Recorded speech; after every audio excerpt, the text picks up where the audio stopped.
এই মধ্য এশিয়ায় অস্থিতিশীল পরিবেশ তৈরি করছে ভারত। হাসিনা এখন ব্লকেজ, আওয়ামী লীগের চ্যাপ্টার ক্লোজ।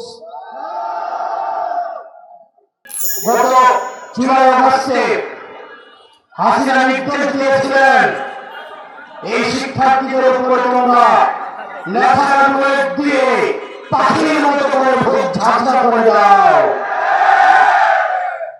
হাসিনা এখন ব্লকেজ, আওয়ামী লীগের চ্যাপ্টার ক্লোজ। আওয়ামী লীগ এমন ভাবে পালিয়েছে, আওয়ামী লীগের পতিত প্রেতাত্মারা ভারতে বসে, লন্ডনে বসে বাংলাদেশের বিরুদ্ধে যতই বিষোদ্গার করুক, Awami League will never come back. প্রিয় ঝিনাইদহবাসী, কিন্তু আমাদের শঙ্কার জায়গাটা আওয়ামী লীগকে যারা আশ্রয় দিচ্ছে, হাসিনাকে যারা প্রশ্রয় দিচ্ছে, এই মধ্য এশিয়ায় যারা অস্থিতিশীল পরিবেশ তৈরি করছে, ভারত হচ্ছে আমাদের শঙ্কার জায়গা। এই মধ্য এশিয়ায় অস্থিতিশীল পরিবেশ তৈরি করছে ভারত। প্রিয় ঝিনাইদহবাসী, ভারত ইতিমধ্যে safe house of the terrorist হিসেবে পরিচিত হয়েছে। হাসিনা একটা টেরোরিস্ট, ছাত্রলীগ হচ্ছে টেরোরিস্ট। সুতরাং তাদেরকে যারা আশ্রয় দিবে তারা হচ্ছে safe house of the terrorist. গুজরাটের কসাই মোদি, আপনি যদি সেফ হাউস না হয়ে থাকেন টেরোরিস্টদের, তাহলে শেখ হাসিনাকে বাংলাদেশে পুশিং করুন। আমরা বাংলাদেশের জনগণ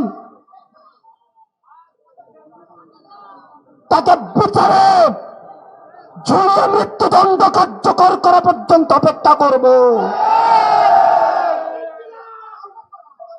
প্রিয় ঝিনাইদহবাসী, আমাদের পরবর্তী যে যুদ্ধটা, সেটা হচ্ছে বাংলাদেশ বিনির্মাণের যুদ্ধ।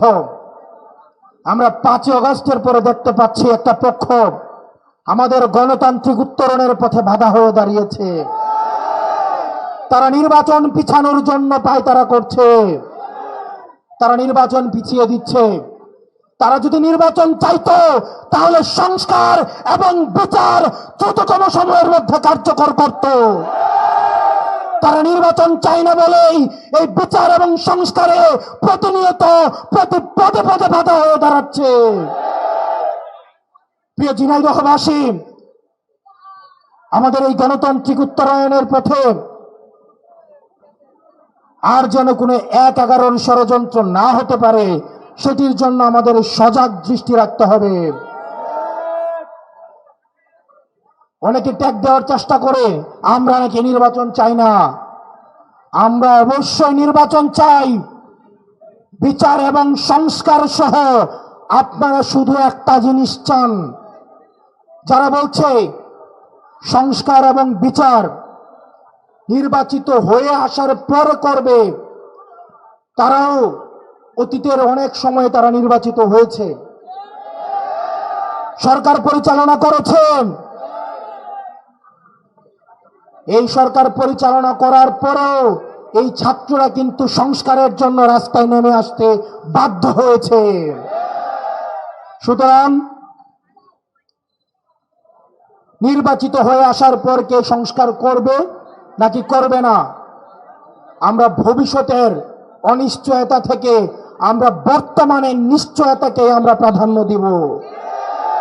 সুতরাং এই অন্তর্বর্তীকালীন সরকারকে বলবো, এই তরুণ প্রজন্মের প্রত্যাশা, এই তরুণ প্রজন্ম অধীর আগ্রহ বসে রয়েছে একটি শান্তিপূর্ণ, একটি অংশগ্রহণমূলক একটি নির্বাচনের জন্য, এবং সেটির পূর্বে তারা আরো বসে রয়েছে সংস্কার এবং হাসিনার বিচার দেখার জন্য।